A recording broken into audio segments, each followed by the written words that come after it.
Hi, this is Margaret from Warm and Fuzzy Soapery, and today we're remaking Purple Haze Soap.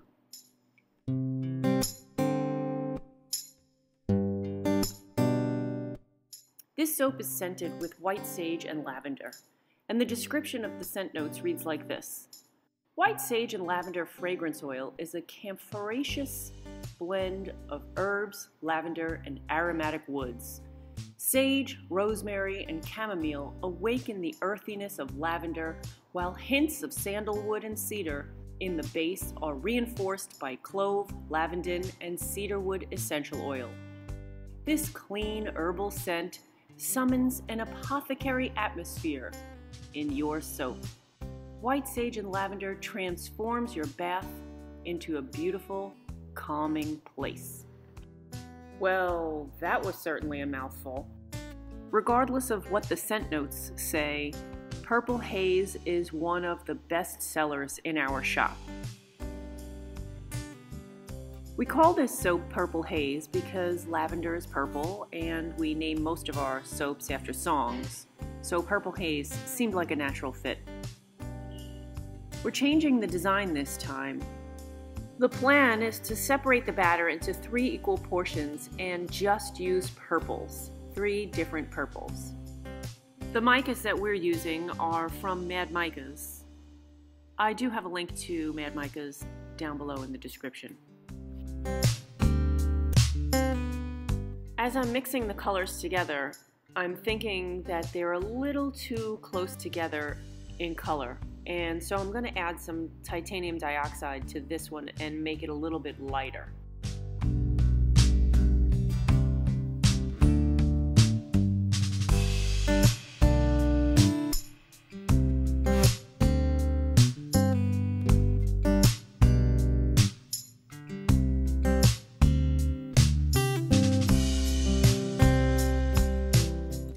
I love to play with my stick blender and sometimes have a tendency to over stick blend my batter.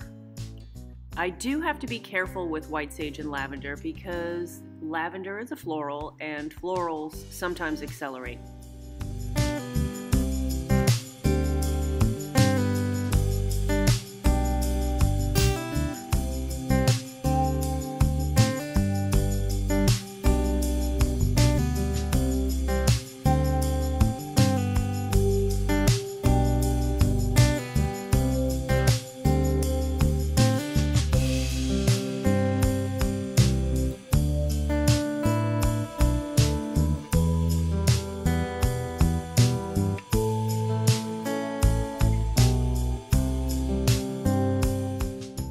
The plan is to alternate pouring the colors into the mold and then use a hanger tool to swirl them all together.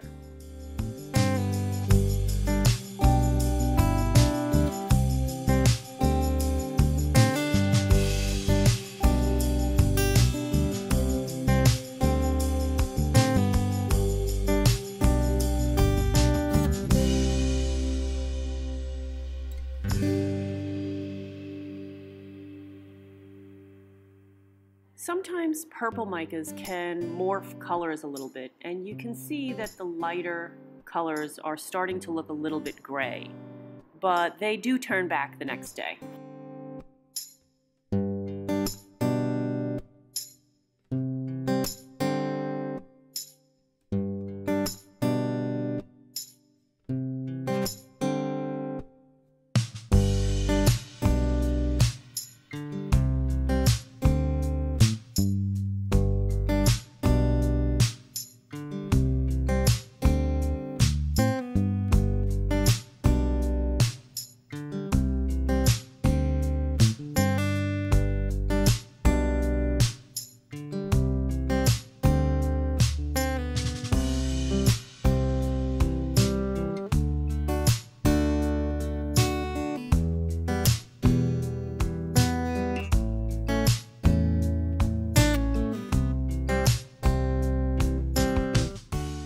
Now that most of the batter is in the mold, I'm going to use a gear tie that I got from the automotive department at the Home Depot to put a hanger swirl through. Then I'm going to go and do it in the opposite direction so that I get some really nice swirls. I'll use the remaining batter to scrape out on top, and with a wooden dowel I will make some swirls and some pretty texture.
Since this mold is too large to fit in my oven, I use the wooden top that it came with to keep it insulated so that I don't get a partial gel. If you'd like to purchase a mold like this one, I got this at winstonandwalter.ca. There's a link down below for that as well.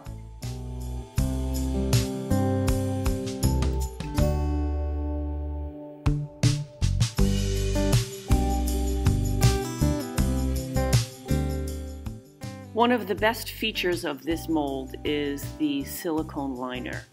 It really helps the soap kind of just pop right out of it. The most difficult part about unmolding this soap is the fact that it's heavy. So I usually have my husband there to give me a hand. I wouldn't want to drop this soap and ruin it. So I'm going to briefly turn the soap on its face, pop that silicone liner right off, and lift the soap back up again. It really is one of the best features of this mold.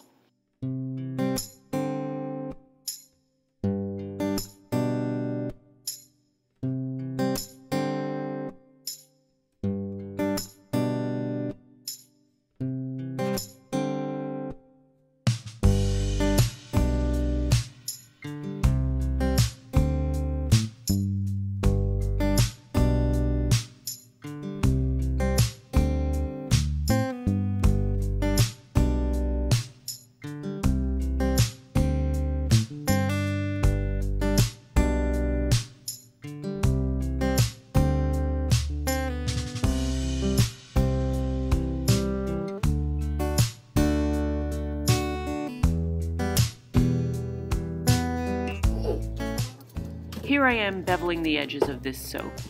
I get people asking me a lot, why do I bevel the edges?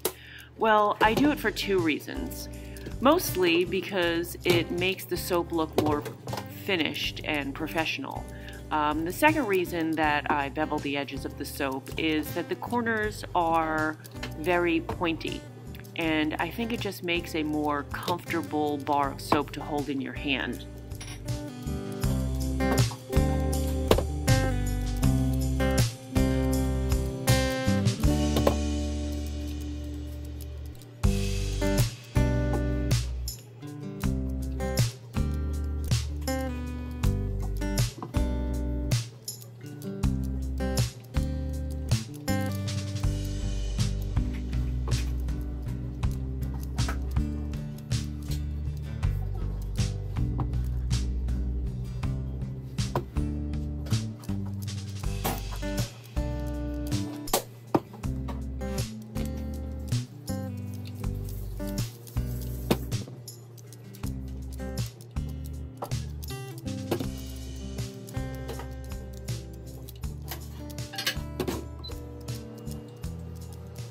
After we bevel the soap, we stamp our logo into each bar.